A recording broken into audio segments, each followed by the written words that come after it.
WSB11 half mm से 40 mm ये काम करता है। पूरी लंबी वायर निकाल कर दिखाऊंगा 1 mm की किस तरीके से निकलेगी। जा पीछे पीछे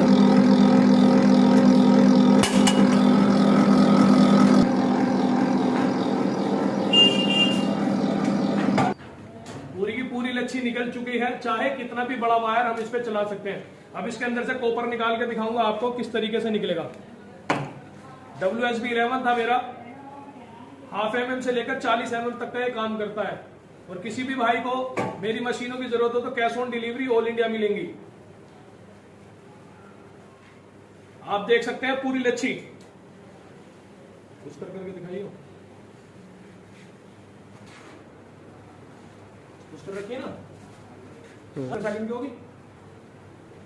देख सकते हैं आप कॉपर और PVC दोनों अलग हो चुका है। धन्यवाद दोस्तों।